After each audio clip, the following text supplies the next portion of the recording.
Hello विद्यार्थीगण, मैं SK. Kashyap आप तमाम विद्यार्थी का स्वागत करता हूं। जैसा कि आपको ज्ञात है, उद्देश्य सिर्फ ये है कि बदलते परिवेश में किस प्रकार से परीक्षा का प्रश्न पूछा जाता है, उसकी प्रकृति, उसकी नेचर में जो बदलाव है, उस बदलाव को ध्यान में रखकर तैयारी होनी चाहिए।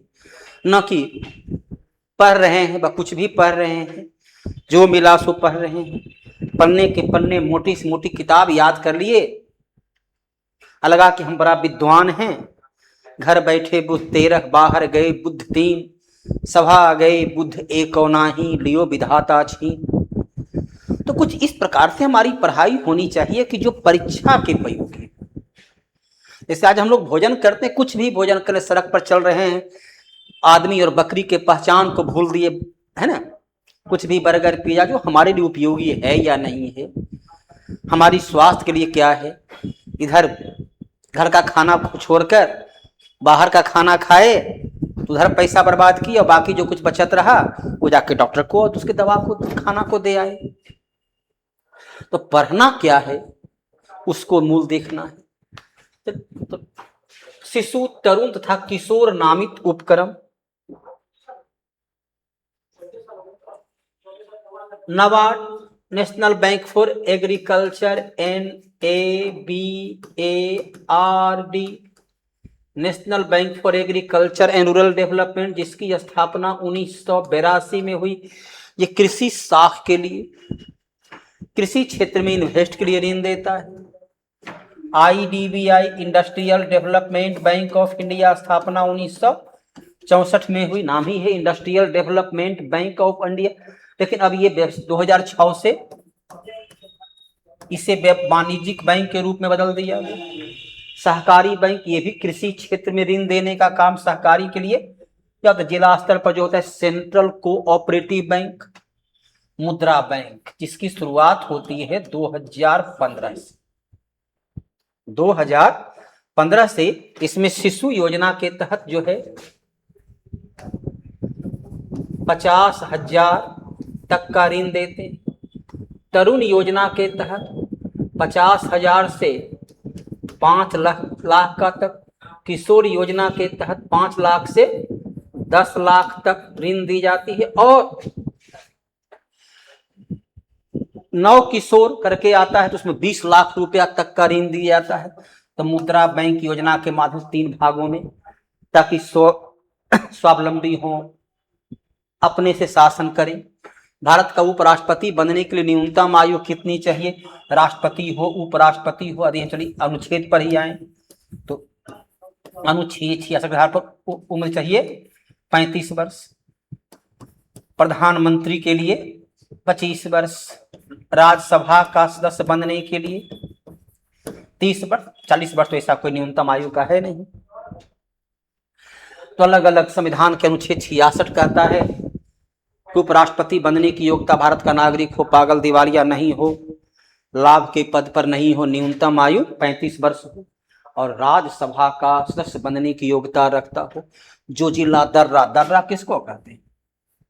पर्वत का वो कटा छाटा भाग जिसके माध्यम से इस पार से उस पार आने जाने का मार्ग गुजरता हो। संकीर्ण कटा छाटा मार्ग।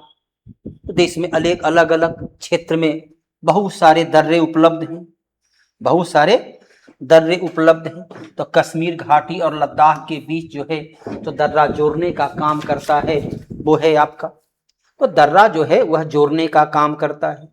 3528 मीटर की ऊंचाई है। इस दर्रा की ऊंचाई जो है 3528 मीटर। आपने पढ़ा होगा सिक्किम में सिपकिला दर्रा, हिमाचल प्रदेश से लेकर के अलग अलग राज्यों का दर्रा। आपने कई दर्रा का, उत्तराखंड का माना दर्रा, लिपुलेख दर्रा, अरुणाचल प्रदेश का दिफू दर्रा, सिक्किम का नाथुला दर्रा, हिमाचल प्रदेश का सिपकिला दर्रा, है ना। तो सिपकिला, हिमाचल प्रदेश का सिपकिला, सिक्किम का नाथुला, तो अलग अलग दर्रा पढ़ा। केरला का दर्रा जो है सो पाल घाट दर्रा, महाराष्ट्र का भोर घाट और थाल घाट दर्रा, दर्रा के क्षेत्र में, अलग अलग क्षेत्र में अलग अलग दर्रा है। श्वेत विद्रोह के संदर्भ में, श्वेत विद्रोह 2 बार हुआ, एक बार तो 1928 में, ये सॉरी 1882 में, एक बार जो है 1883 में, जिसे इलवर्ट बिल, 82 नहीं 83, इलवर्ट बिल के विरोध में हुआ था।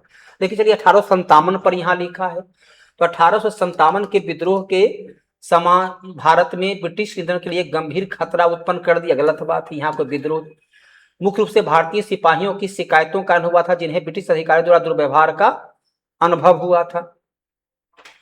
ये तो 1857 की क्रांति हुई। श्वेत विद्रोह अंग्रेज विद्रोह सिपाही था। श्वेत मतलब गोरे लोगों का विद्रोह, ये अंग्रेज सिपाही का विद्रोह था। ये 1859 में हुआ था। इस विद्रोह में था कि कंपनी की जो सेना थी, कंपनी की सेना को ब्रिटिश सेना के रूप में बदलना था, सरकारी सेना के रूप में बदलना था। उसके कारण ये विद्रोह हुआ था। तो ना तो एक सही है, ना ही 2 सही है।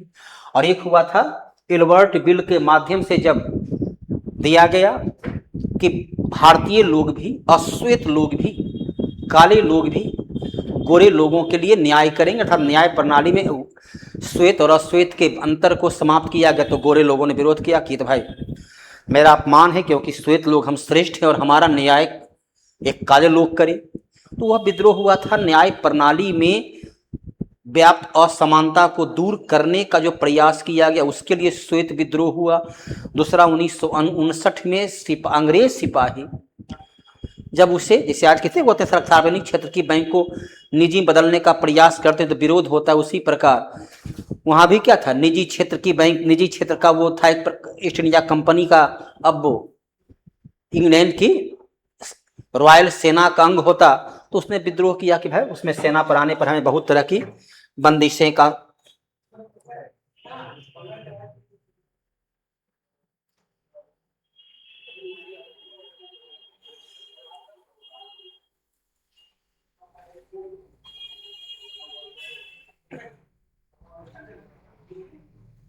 चलिए, इतनी साइंस का क्वेश्चन है 42,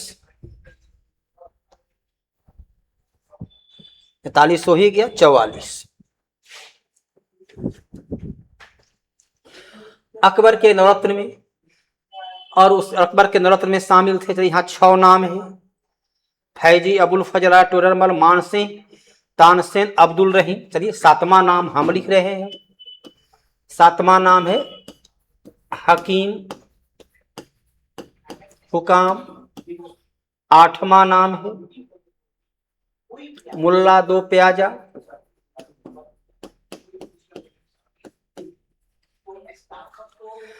'फैजी, अबुल फजल, टोडरमल, मानसिंह, तानसेन,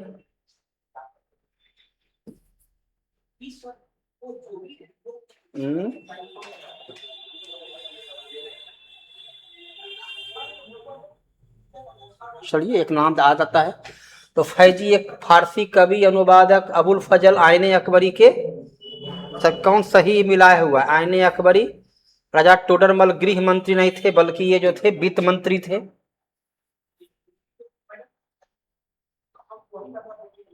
तो ये तो मिला हुआ नहीं है।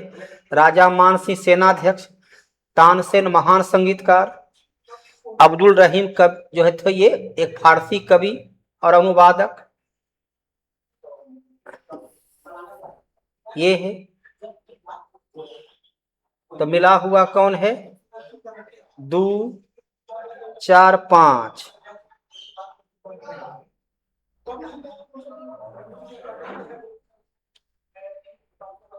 कौन सही है,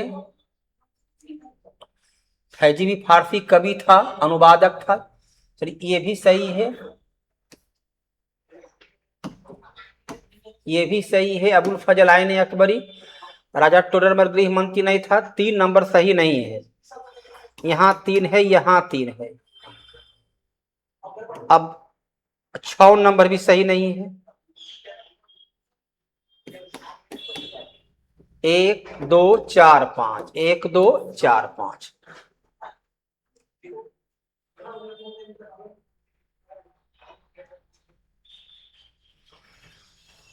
अबुल रहीम खान खाना, अबुल रहीम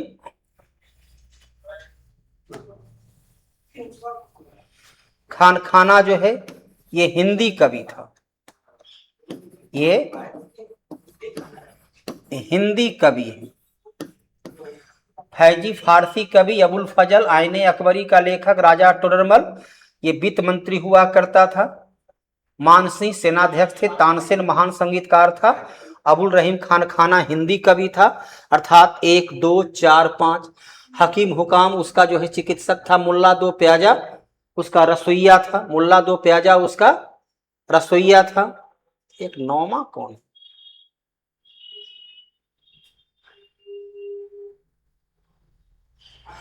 ये नाम क्या ना, बीरबल। देखो नौमा था बीरबल, जो उसका दरबारी हाजिर जवाबी बुद्धिजीवी उसमें शामिल थे। चलिए नौबों के बारे में जानकारी हो गया।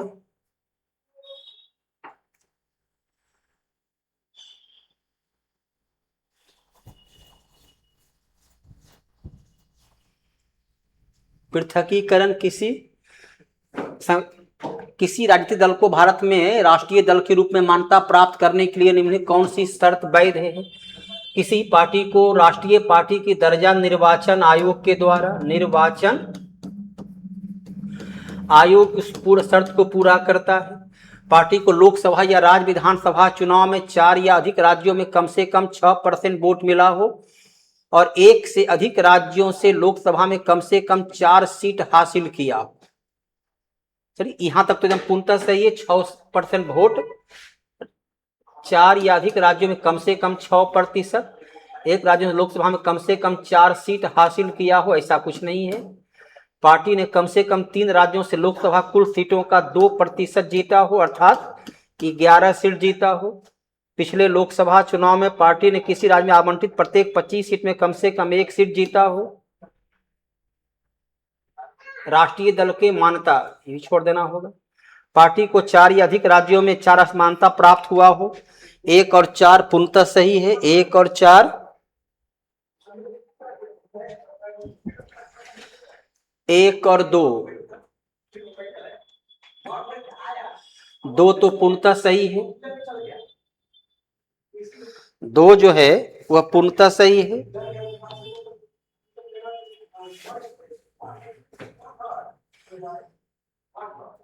राज्य स्तरीय की तो पूर्णतः गलत है। पार्टी को 4 या अधिक राज्यों में 4 में राज्य स्तरीय दल के रूप में मान्यता प्राप्त हो, 4 भी पूर्णतः सही है। तो 2 और 4, 2 और 4 तो यहीं पर है। अब बचा 1 नंबर। 1 नंबर चलिए आंशिक तौर पर सही है। अधिक राज्यों में लोकसभा कम से कम 4 सीट हासिल किया हो, नया जोड़ा गया हो तो 1 2 और 4, 1 2 और 4। 3 नंबर पूर्णतः गलत है। यहां भी 3 है, यहां भी 3 है।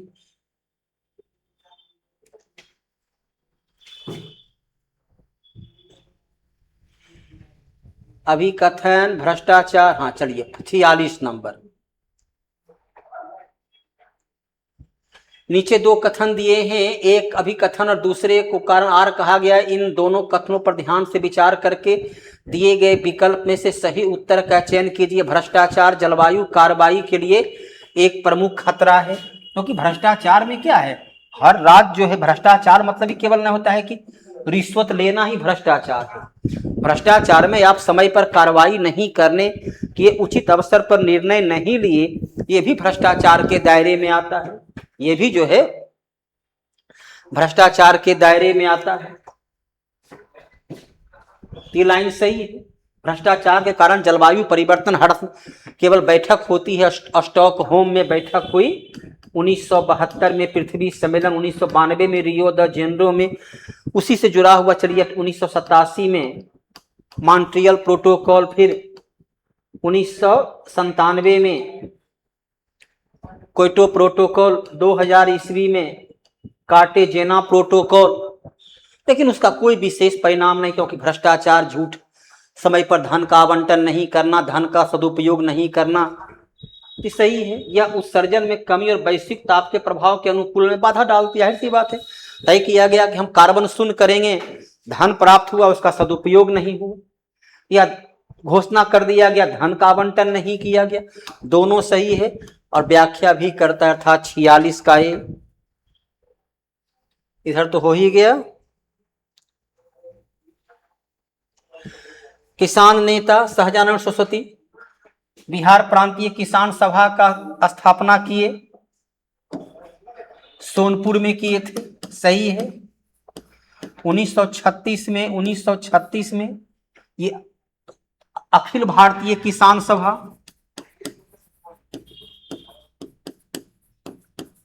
अखिल भारतीय किसान सभा की स्थापना की। हुंकार के नाम से हिंदी समाचार पत्र, बकास्त आंदोलन और इनसे जुड़े हुए थे, जिसमें कार्यानंद सिंह का फेमस योगदान रहा। लेकिन कोई कृषक समाचार के नाम से ये कोई समाचार पत्र का प्रकाशन नहीं किए थे। हुंकार के नाम से समाचार पत्र का प्रकाशन किए थे। बकास्त आंदोलन इनके संगठन, और कार्यानंद बकास्था की जो भूमि किसान की था और किसान उस पर 12 वर्ष तक लगातार निर्धारित टैक्स का भुगतान कर चुका है, तो वह पूर्णतः अब वो भूमि उसका किसान का हो जाएगा, उसकी नीलामी नहीं की जा सकती है। जो जमींदार मनमानी तौर पर किसानों की भूमि को नीलाम कर देते थे, तो बरहिया के टाल में कार्यानंद सिंह के द्वारा इस आंदोलन को नेतृत्व किया गया था, जो स्वामी सहजानंद के संगठन से ही जुड़े हुए थे।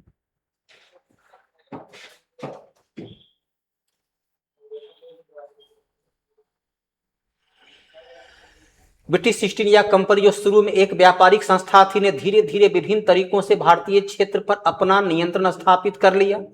यह नीति लॉर्ड डलहौजी के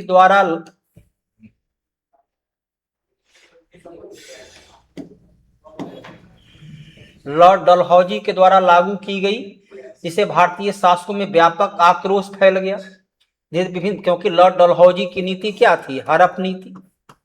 लॉर्ड डलहौजी की हड़प नीति, जिसके तहत उसने सबसे पहले 1848 में सतारा, 1853 में झांसी, 1856 में कुशासन के नाम पर अवध, 1848-49 में युद्ध के द्वारा पंजाब और अनेक राज्यों का उसने ब्रिटिश राज में विलय कर लिया, जो 1857 में क्रांति का एक बहुत बड़ा कारण बना। हड़प नीति ब्रिटिश क्षेत्र के विस्तार करने के लागू की गई, पूर्णतः सही है।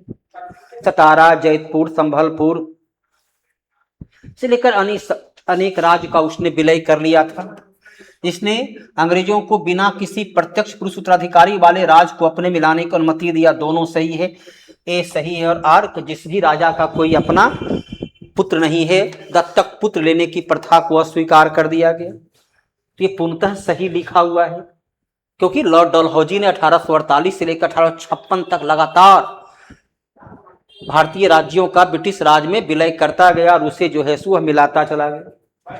संविधान में कौन सा अनुच्छेद यह प्रावधान करता है? किसी भी अपराध के आरोपी व्यक्ति को स्वयं के विरुद्ध गवाह बनने के लिए बाध्य नहीं किया जा सकता। अनुच्छेद 21 कहता है प्राण एवं दैहिक स्वतंत्रता का अधिकार, अपने प्राण की, अपने जीवन की सुरक्षा करने का अधिकार। इसके तहत ही निजता, प्राइवेसी के अधिकार को मान्यता दिया गया।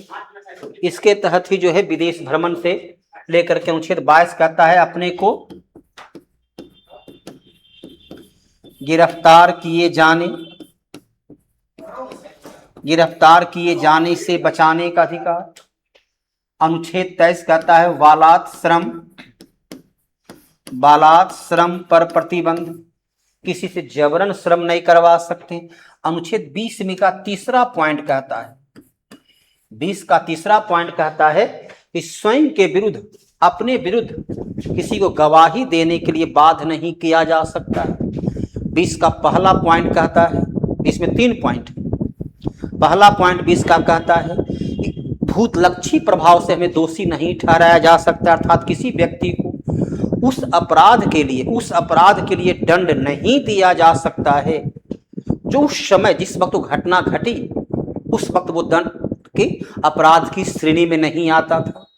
नंबर 2 कहता है कि एक अपराध के लिए किसी व्यक्ति को 2 बार सजा नहीं दी जा सकती। नंबर 3 कहता है कि स्वयं के विरुद्ध साक्ष्य के रूप में, गवाही के रूप में प्रस्तुत नहीं किए जाने का अधिकार है। तो अनुच्छेद 20 का 3 पॉइंट, तीनों पॉइंट आपको स्पष्ट कर दिया गया।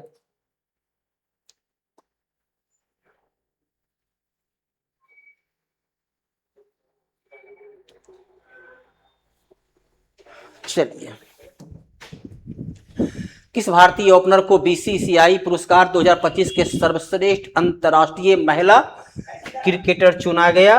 वो है स्मृति मंधाना। करंट अफेयर्स का क्वेश्चन आपके सामने रखा गया है। तो स्मृति मंधाना बहुत बेजोर क्रिकेट खिलाड़ी के रूप में अपनी पहचान बनाई। यूक्रेन युद्ध की शांति पूर्ण समाधान के लिए यूनाइटेड नेशन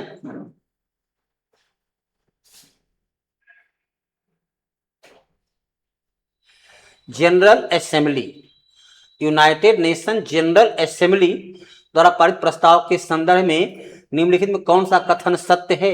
बैठक रूस के यूक्रेन पर आक्रमण के 3 वर्ष पूरे होने पर शिकागो अमेरिका में आयोजित किया गया। शिकागो में अमेरिका में आयोजित किया गया।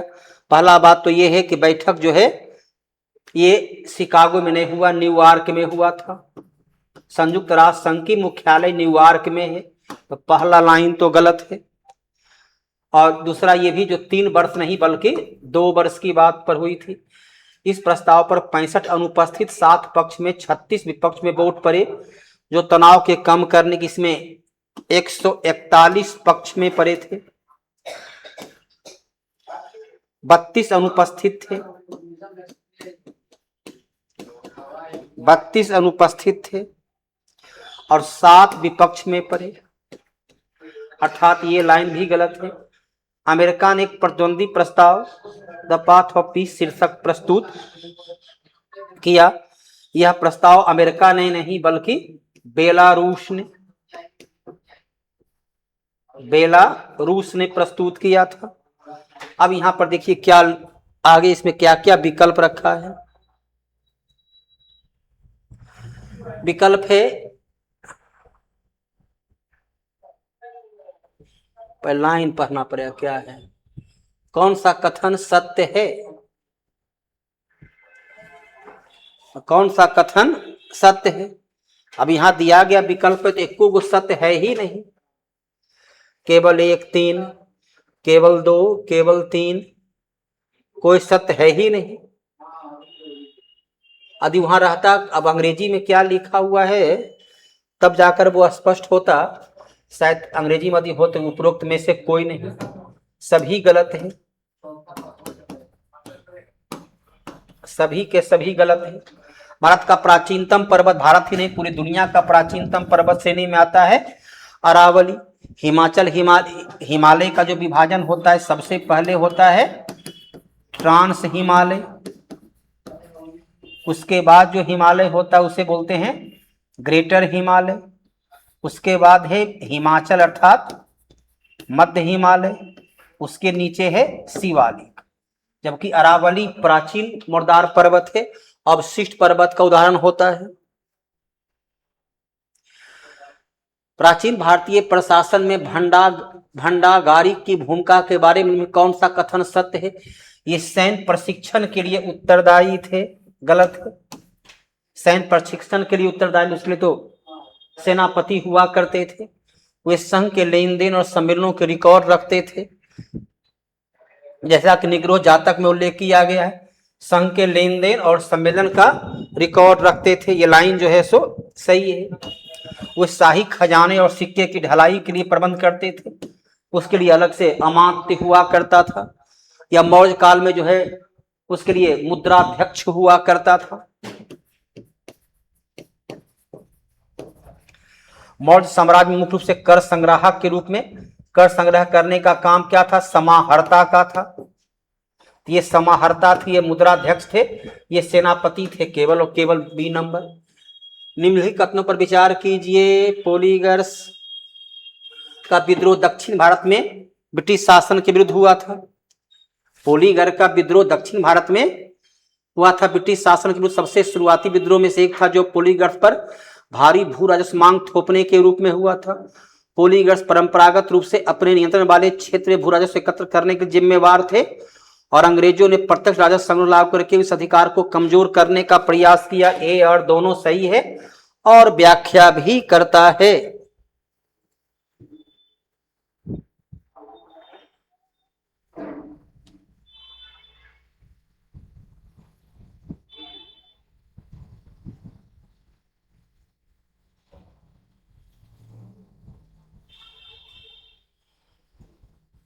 चलिए अगला सवाल पर आइए। 2025 से जीएसटी दरों का सरलीकरण किया गया है। सूची 1 और 2 के वस्तु का सूची का मिलाइए और दिए गए, ये भी हम देखिए पूरे करंट अफेयर्स का ये जुड़ा हुआ प्रश्न आपके सामने है।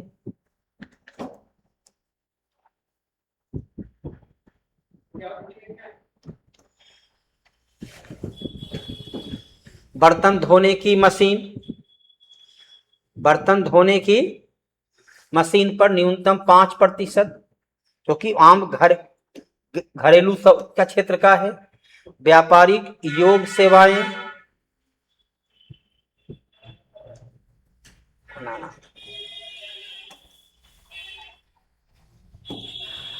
बर्तन धोने की मशीन 18%, योग सेवाएं 5%, 1500 सीसी से अधिक क्षमता वाली यूसीबी 0%,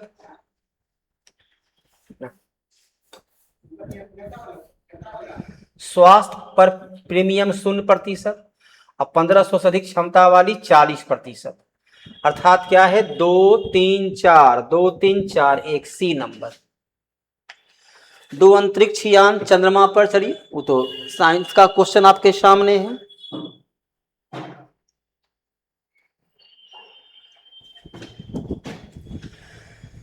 काजीरंगा पड़ता है असम के क्षेत्र में। ये कहाँ है?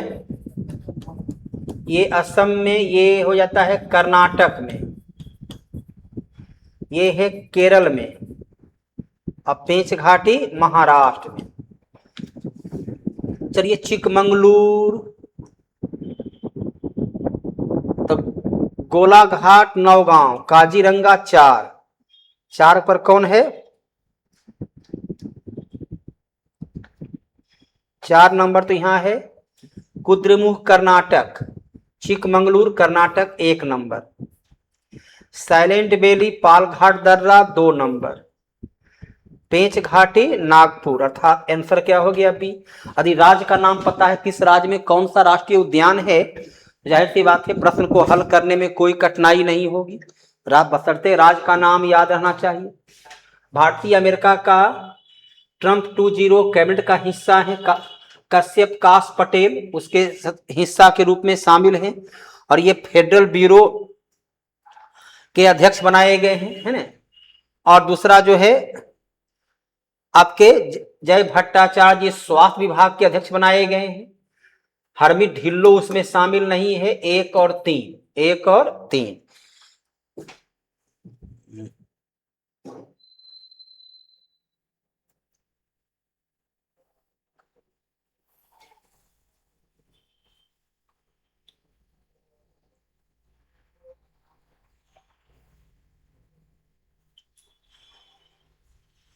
किस इतिहासकार ने लिखे हैं, किसी भी देश के इतिहास में युगों की परिभाषा और सीमांकन समस्याग्रस्त मुद्दे हैं। भारत के मामले विशेष रूप से इसलिए रहा क्योंकि हमारे इतिहासकार जो शुरू से ही अंग्रेज थे, यूरोपीय अनुभव से प्राचीन मध्यकालीन आधुनिक का अत्यंत अनुपयुक्त प्रतिमान को उधार लिया और 3 अन्य युग हिंदू, मुस्लिम और ब्रिटिश के आविष्कार करके मामले जटिल बना दिया। ये जो है सुमित सरकार, ये किनका लिखे? तो ये सुमित सरकार के द्वारा सभी इतिहासकार हैं। हम लोग को बांट दिया गया प्राचीन भारत अर्थात हिंदू काल, मध्यकाल अर्थात मुस्लिम काल, आधुनिक काल अर्थात ईसाई काल या अंग्रेजों के काल के रूप में। तो विभाजन जो है गलत है। विभाजन का होना चाहिए था भारतीय क्षेत्र में जहां प्राचीन काल में विकास की एक अवस्था चल रही है, उसके बाद जब विकास में शिथिलता आ जाती है और फिर जब नव विकास के क्षेत्र में हम आगे बढ़ते हैं।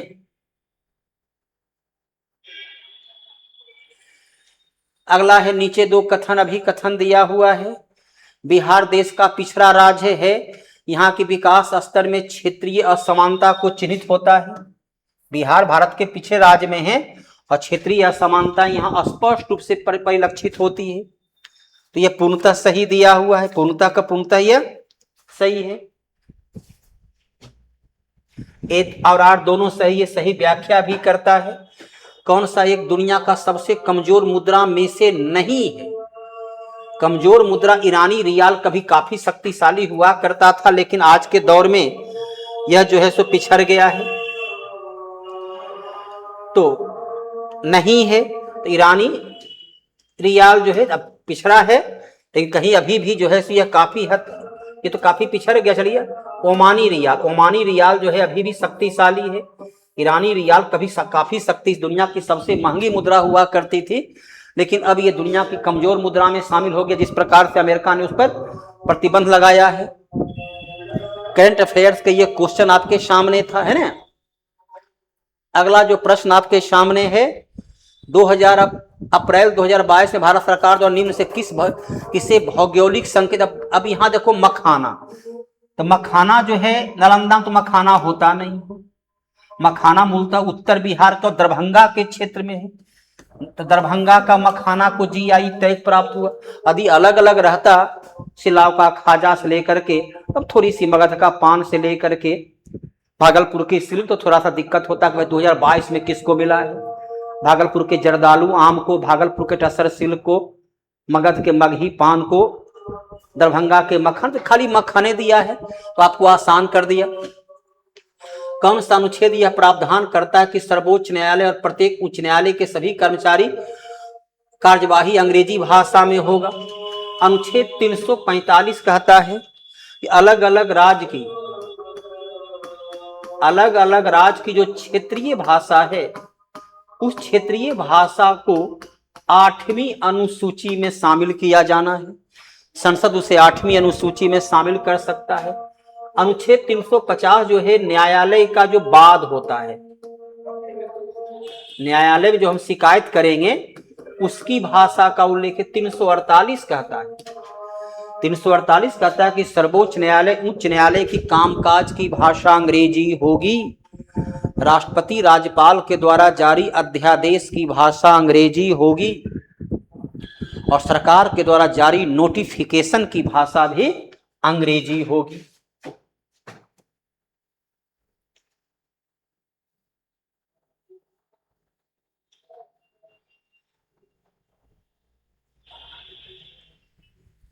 चलिए अगला प्रश्न जो आपके सामने है, कहता है संवैधानिक और शैक्षणिक सुधार के प्रति डलहौजी के दृष्टिकोण ने 19वीं शताब्दी के मध्य में ब्रिटिश औपनिवेशिक नीति में निम्नलिखित में से किस व्यापक प्रवृत्ति को प्रतिबिंबित किया? ठीक है, डलहौजी काल में देखो 1854 ईस्वी में चार्ल्स वुड आयोग का गठन किया गया, जिसके रिपोर्ट को भारतीय शिक्षा का मैग्ना कार्टा कहा गया। भारतीय प्रतिनिधियों को राजनीतिक शक्ति का, ये तो सवाल ही नहीं, तो सत्ता पर केंद्रीकृत करना चाहता था। भारतीय राजाओं की सत्ता को वो छीन रहा था हड़प नीति द्वारा। यहाँ तो ये है नहीं। सीमित उदार सुधारों के माध्यम साम्राज्यवादी नियंत्रण का ये सुधार नहीं करना चाहता था, बल्कि यह जो है इसका उद्देश्य सुधार करना। चलिए सीमित शब्द है, थोड़ा देखा जाए आगे क्या है। 1853 के चार्टर अधिनियम के तहत पूर्ण स्वशासन की मांग तो 1919 तक स्वीकार नहीं किया, तो 1848 से 56 में स्वीकार करने का जगह नहीं। प्रशासनिक दक्षता पर मशीनरी गतिविधियों को प्राथमिकता देना, नहीं वहां दक्षता पर प्रशासनिक क्षेत्र में तो 1853 में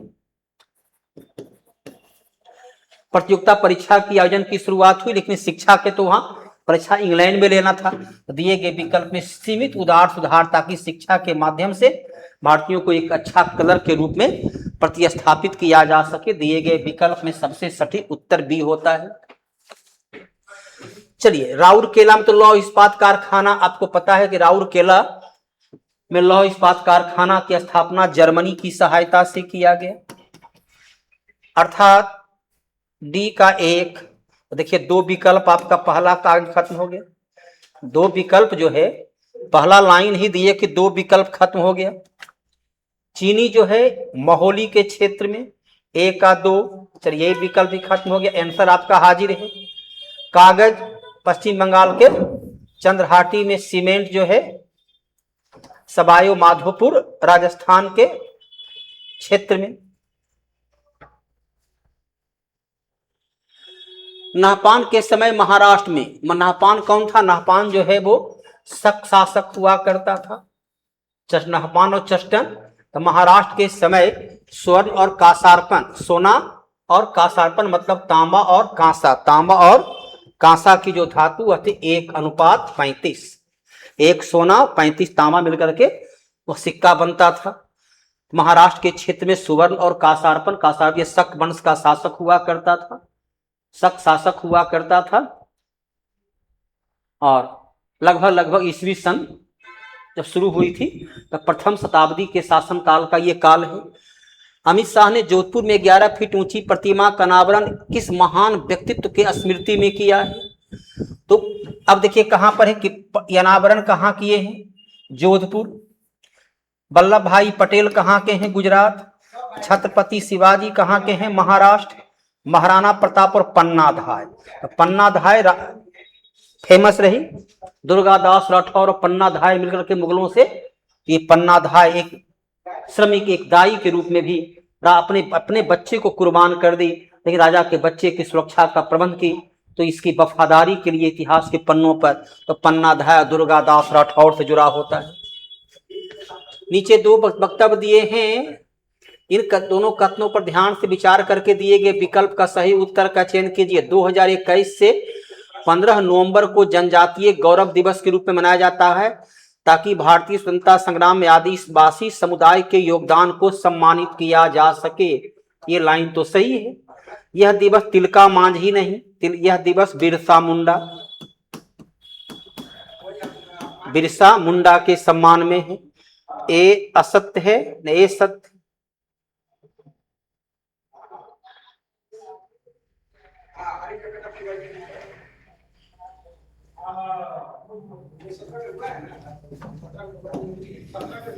ए सत्य है, आर असत्य है।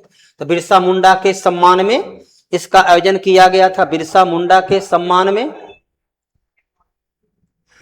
चलिए अगला है, सत्य शोधक समाज के संबंध में निम्नलिखित कथनों पर विचार कीजिए। इसका उद्देश्य ब्राह्मणवादी प्रभुत्व को चुनौती देना और निचली जाति के लिए समानता को बढ़ावा देना। सही है।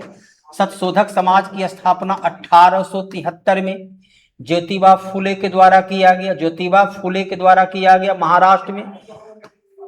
इसने महिलाओं और निचली जाति के लिए सार्वभौमिक शिक्षा, महिला शिक्षा के लिए भरपूर प्रयास किया गया, महिला शिक्षा के लिए बड़े पैमाने पर प्रयास किया गया।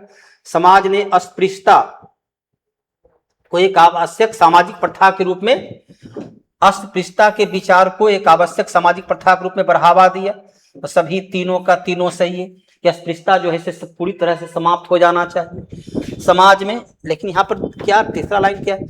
समाज ने अस्पृश्यता के विचार को एक आवश्यक सामाजिक प्रथा के रूप में, इसको तो इसलिए केवल 2, 1 और 2 सही है, क्योंकि अस्पृश्यता के विचार का तो विरोध किए, छुआछूत का वो विरोध किए, ऐतिहासिक रूप से सिद्ध किए कि छुआछूत एक गलत परंपरा है। त्रिलोचन पाल के संदर्भ में निम्नलिखित में से कौन सा कथन सही है? ताम्रपत्र अभिलेख में उन्हें महामंडलेश्वर की उपाधि दी गई। उनके अभिलेख में एक ब्राह्मण को एकल हरा गांव दान में दिए जाने का उल्लेख है। उनके वंश की पौराणिक उत्पत्ति चुलका नामक एक बर्तन से मानी जाती है, चुलका नामक एक बर्तन से मानी जाती है। 1050 ईस्वी का जो है ये लगभग संबंध होता है, अर्थात यहाँ 1, 2, 3 सभी सही है। त्रिलोचन पाल। पटना कॉलेज क्या निम्नलिखित स्थापना वर्ष, निम्नलिखित में से स्थापना वर्ष को देखना है। 1863 पटना कॉलेज की स्थापना हुई। 1863 पटना कॉलेज की स्थापना हुई। Prince of Wales medical college 1925, जिसे भी PMCH कहते हैं। बिहार विद्यापीठ 1921, जो महात्मा गांधी के द्वारा शुरू किया गया। बिहार स्कूल ऑफ इंजीनियरिंग 1900 ईस्वी। पटना महिला कॉलेज 1940, अर्थात उत्तर आपका ए है।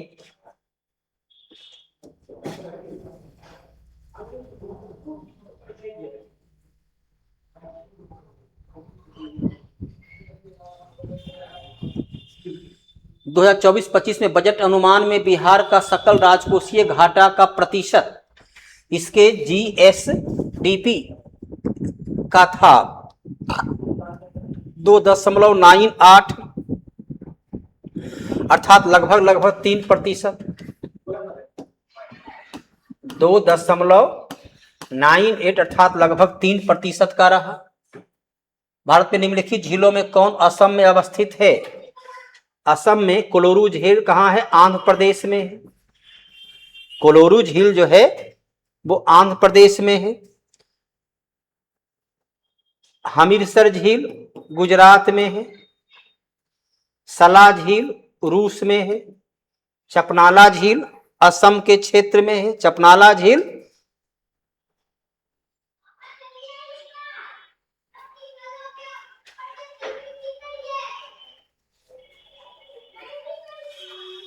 तो चपनाला झील आपका असम के क्षेत्र में।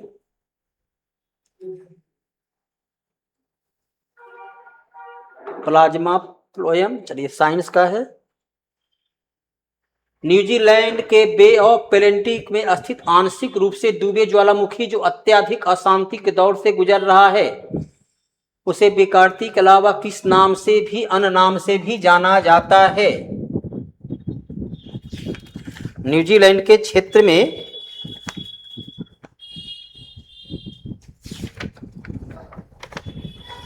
2019 में इसे व्हाइट आइलैंड के नाम से इसे जो है व्हाइट आइलैंड के नाम से भी जाना जाता है। 2019 में इसमें विस्फोट हुआ था। करंट अफेयर्स का इतना पुराना क्वेश्चन जो है यकीनन तौर पर विद्यार्थी के लिए समस्या पैदा करता है। कौन से राज्य के नीति में तो शामिल है पुरुष महिला के लिए समान कार्य का समान वेतन? 39 का चौथा पॉइंट है काम करने का अधिकार मनरेगा के तहत दिया गया तो अनुच्छेद इसको जो है सो 41 के तहत रख सकते हैं। बेरोजगारी कस्ती में सार्वजनिक सहायता ये भी अनुच्छेद 41 के तहत शामिल है। सभी के सभी अर्थात उपरोक्त सभी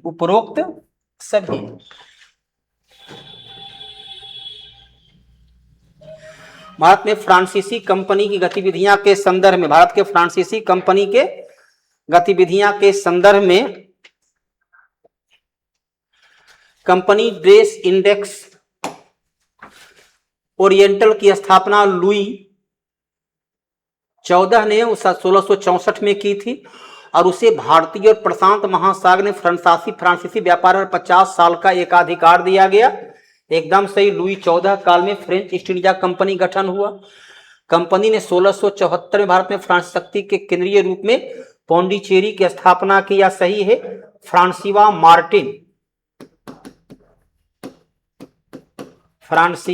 मार्टिन के द्वारा। 1697 में रिस्विक की संधि ने फ्रांसीसियों को डचों के किसी भी हस्तक्षेप के बिना भारत में अपने क्षेत्र को बनाए रखने की अनुमति दी। फ्रांसीसी ईस्ट इंडिया कंपनी ने अपने शुरुआती वर्ष के दौरान मेडागास्कर में सफलतापूर्वक स्थायी उपनिवेश स्थापित किए। अर्थात दिए गए सभी का सभी चारों विकल्प जो है सही है। फ्रेंच ईस्ट इंडिया कंपनी ने ही फ्रांस की स्थापना की और 1954 तक वह उसके अधिकार क्षेत्र में रहा।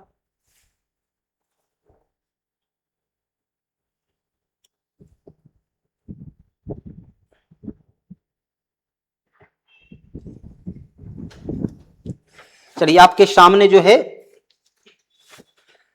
त्योहार के बारे में अलग अलग राज्य का अपना अलग अलग त्योहार होता है। संगाई त्योहार मणिपुर के क्षेत्र का है।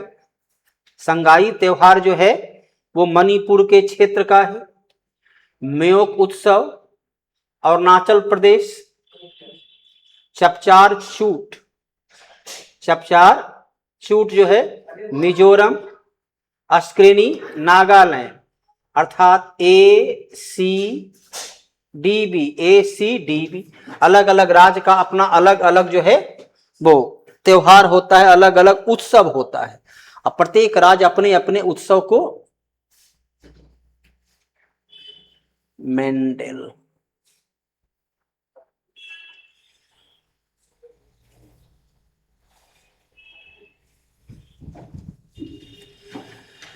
1919 में बिहार उड़ीसा के प्रारंभिक शिक्षा अधिनियम लागू किए, जिसमें किस आयु वर्ष के बच्चे को अनिवार्य शिक्षा प्राप्त करने की घोषणा की गई? 6 से 10 वर्ष तक। तो 1919 में 6 से 10 वर्ष को अभी किया गया है 6 से 14 वर्ष। 6 से 14 वर्ष तक के बच्चे को अनुच्छेद 21A के तहत शिक्षा का अधिकार दिया गया और 6 से 10 वर्ष के बच्चे को शिक्षा के लिए निम्न कथन पर विचार कीजिए। 2019-20 में बिहार में सकल राज्य घरेलू उत्पाद, ये 2019 का जो आया था वो सैडलर आयोग के सिफारिश पर लागू किया गया था, जिसके आधार पर 10+2 की शिक्षा नीति। बिहार में सकल घरेलू उत्पाद में वृद्धि दर भारत के जीडीपी की वृद्धि दर प्रतिशत से अधिक रहा। 2019-20 के अभी भी लगातार जो है बिहार का अग्रणी क्षेत्र में चल रहा है। 2018-19 में बिहार में सकल राज्य घरेलू उत्पाद में वृद्धि परसेंट के जीडीपी वृद्धि दर से परसेंट कम थी। 2023-24 त्वरित अनुमान के अनुसार बिहार का जीएसडीपी में वृद्धि दर का 9.2 थी, 9.2 थी। 1 और 3 जो है 1 और 3 सही है और 2 नंबर, क्योंकि लगातार बिहार जो है कंटिन्यूटी के साथ भारत के जीडीपी दर से जो है वो अपना जीडीपी दर को बेहतर बनाए हुए है। 1927 में पटना वेटनरी कॉलेज की स्थापना, पटना वेटनरी कॉलेज की स्थापना किस समिति के सिफारिश पर किया गया? 1927 में यह गठन किया गया।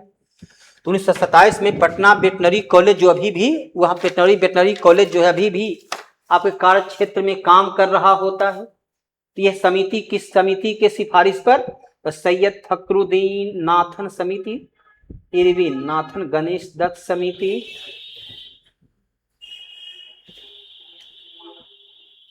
ये किस समिति का है?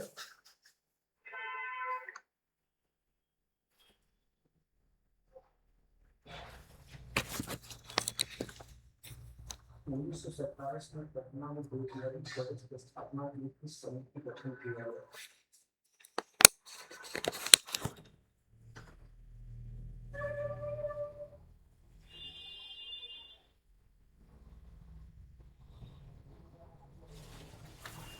गणेश दत्त समिति है।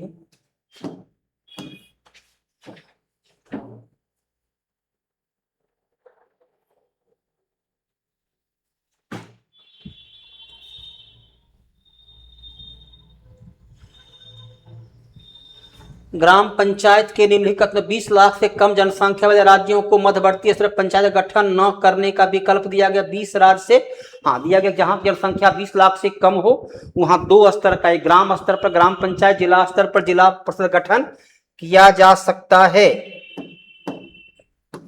कोई व्यक्ति जो 21 वर्ष की आयु प्राप्त कर चुका है पंचायत सदस्य के रूप में चुनाव लड़ने के लिए पात्र है। पंचायत से संबंधित प्रावधान केंद्र शासित प्रदेश पर लागू नहीं होते हैं, गलत है, वो केंद्र शासित प्रदेश पर भी लागू होते हैं, अर्थात 1 और 2 सही है, 3 नंबर गलत है।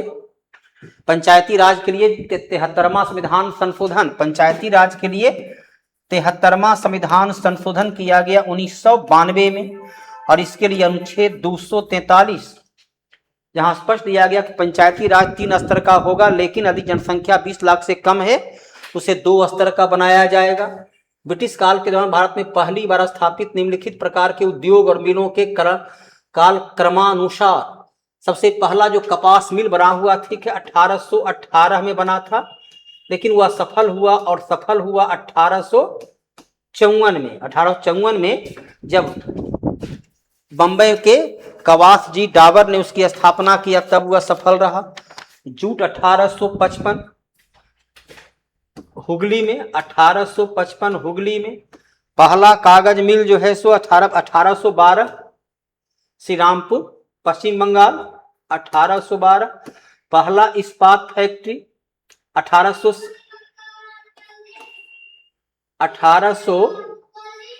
लगभग 70 के लगभग पश्चिम बंगाल में ही स्थापित हुआ था, अर्थात सबसे पहला देखा जाए 3 नंबर तो विकल्प में आपका है ही नहीं।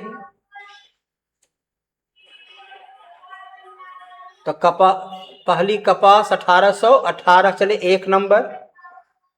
उसके बाद कागज मिल 2, जूट और तब ये जो है दिए गए विकल्प के आधार पर ये सेट खाता है, क्योंकि पहला कागज मिल उसका असफल रहा, फिर टीटागढ़ में उसकी सफलता मिली थी।